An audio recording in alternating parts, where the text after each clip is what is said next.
Hi folks, welcome to my channel the average dermadoc. ఇక మొదలెడదామా? Embryology and anatomy of epidermis. Development of skin occurs in 3 distinct stages. First stage వచ్చేసి specification. ఎప్పుడు జరుగుతుంది? Initial first 2 months of embryonic period లో. ఇక్కడ process of commitment జరుగుతుంది. Ectoderm will commit to form epidermis under the presence of WNT signaling. Neural crest cells, mesenchymal cells commit to form dermis. Simple. E for ectoderm, E for epidermis. Dermis వచ్చేసి mesoderm నుంచి. Second stage morphogenesis occurs in early fetal period 2 to 5 months అప్పుడు జరుగుతుంది. ఇక్కడ already commit అయిన tissues ఏం form అవ్వాలని commit అయ్యో ఆ స్పెషలైజ్ స్ట్రక్చర్స్ ని ఫామ్ చేసుకుంటది. Committed tissues begins to form their specialized structures like epidermal stratification, appendages formation, subdivision between dermis, subcutis and vascular formation అన్ని ఫామ్ అవుతుంది. జెనిసిస్, మార్ఫోజెనిసిస్.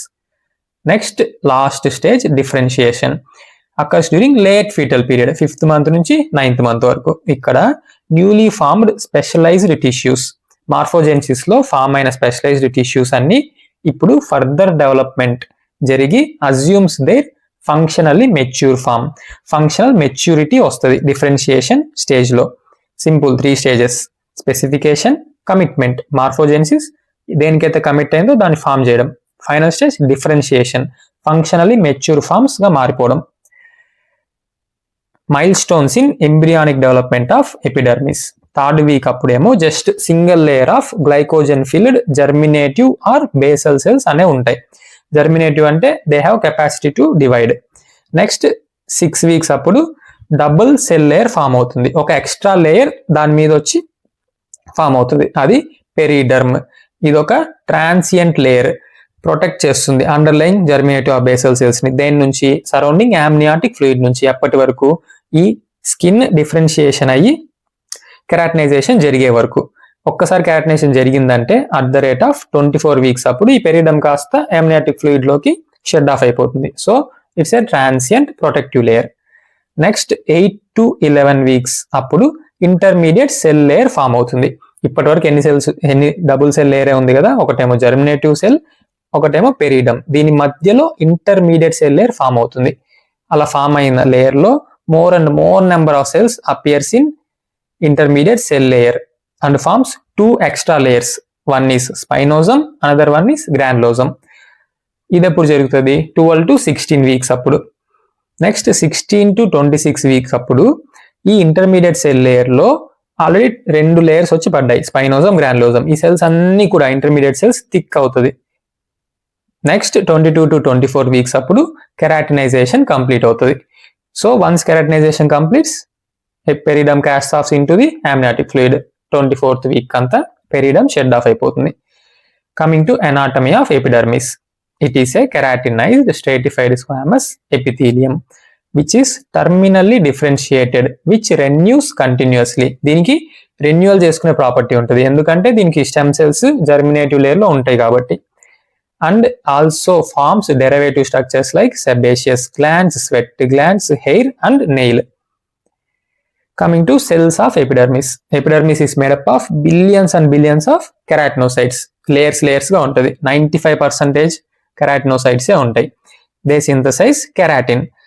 సాఫ్ట్ స్కిన్ అయితే soft keratin, hair and nails అయితే hard keratin. Next rest of the cells only 5% are non keratinocytes like melanocytes, Merkel cells and Langerhans cells.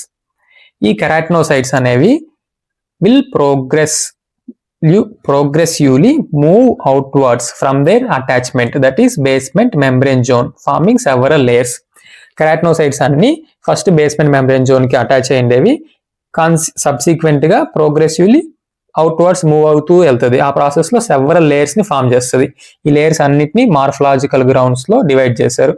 First stratum basalar germinativum. ఎందుకు దీనికి ఈ పేరు వచ్చింది? Because of containing mitotically active stem cells. ఇది ఒక 1 cell thick layer అన్నమాట, which contains small cuboidal cells with large dark nuclei and dense cytoplasm containing organelles like ribosomes, keratin intermediate filament K514, melanosomes. Stratum basal లో మాత్రమే keratin 514 చూస్తాం. Rest of all layers which are suprabasal అక్కడ ఏం చూస్తాం keratin 110. ఈ keratinocytes వాటి యొక్క attachment నుంచి అవుట్వర్డ్స్ కి మూవ్ అయ్యే ప్రాసెస్ లో చిన్నగా ఉన్న సెల్ కాస్త పెద్దగా అయ్యి ఫ్లాట్ గా అయ్యి న్యూక్లియస్ ఉన్న సెల్ ఆర్గనెల్లీస్ ఉన్న సెల్స్ కాస్త వేరియస్ లేయర్స్ కి ట్రాన్స్ఫార్మ్ అవుతూ న్యూక్లియస్ ని ఆర్గనెల్స్ అన్నింటినీ కోల్పోతుంది. సైజ్ కూడా పెరిగి ఫ్లాట్ అయిపోద్ది అనమాట. సో ఇక్కడ మీరు చూడొచ్చు ఇది ఫస్ట్ లేయర్ కాబట్టి స్మాల్ క్యూబాయిడల్ సెల్స్ ఉన్నాయి. Next immediate above layer stratum spinosum. దీనికి స్పైనోజం అని పేరు ఎందుకు వచ్చింది? Because of spine like appearance of cell margins. ఈ సెల్ మార్జిన్స్ దగ్గర అబండెంట్ డెస్మోజోమ్స్ ఉండడం వల్ల దీనికి ఆ స్పైన్ లైక్ అపియరెన్స్ వస్తుంది. These are polyhedral cells with round nucleus. Nucleus ఉందంటే ఆ సెల్ ఇంకా బతికే ఉందండి, live cell containing keratin intermediate filament 110. Already చెప్పాను సూప్రాబేసల్ లేయర్స్ అన్నిట్లో కెరాటిన్ 110 ఉంటుంది. దీనికి ఇంకొక పేరు వచ్చేసి ప్రికిల్ సెల్ లేయర్. ఇది వచ్చి 8 to 10 లేయర్స్ థిక్ అనమాట. Second layer stratum spinosum. Third immediate గా దానిపైన ఉండేది granulosum layer, also known as granular layer. దీనికి ఎందుకు గ్రాన్యులార్ అని పేరు వచ్చింది? Because it has intracellular basophilic keratohyalin granules and lamellar granules, also called woodland bodies. Here the cells are flat, appearing in the diamond or rhomboidal in shape, 2 to 5 layer thick. ఇంకా flat అయిపోయినాయి cells అన్ని, పైకి వెళ్ళే కొద్దీ large and flat గా మారుతాయి అన్నమాట. Next stratum lucidum. Stratum lucidum is present only in palms and soles. ఇది ఒక electrolucent layer with 2 to 5 layers thick. Flat and anucleate cells ఉంటాయి. దీన్ని ట్రాన్సిషన్ సెల్స్ అంటాం, which has eleidin. Anucleate అంటే nucleus full గా లేదనమాట. Nucleus లేని cell dead cell. So stratum lucidum లో డెడ్ సెల్స్ ఉంటాయి. Final outermost dead layer is stratum corneum. It has 20 to 25 layers of cornified cells ఉంటాయి. అందుకే వీటిని corneocytes అని అంటాం. These are the largest cells in epidermis. ఎందుకు? ఇదే outer most layer అనమాట. పైకి వెళ్ళే కొద్దీ సైజ్ పెరుగుతుంది కదా. So largest cell in epidermis is కార్నియోసైట్.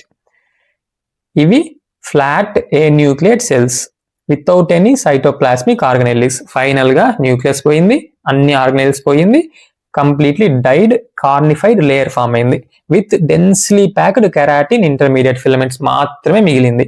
ఈ ఫిలమెంట్స్ అన్ని డెన్స్ గా ప్యాక్ అయింటది. దేనివల్ల? ఫిలమెంట్ అగ్రిగేటింగ్ ప్రోటీన్ ఫిల్లాగ్రిన్ వల్ల. ఈ కార్నియోసైట్స్ ఇంకా lipids released from Woodland bodies ద్వారా సరౌండ్ అయి ఉంటుంది.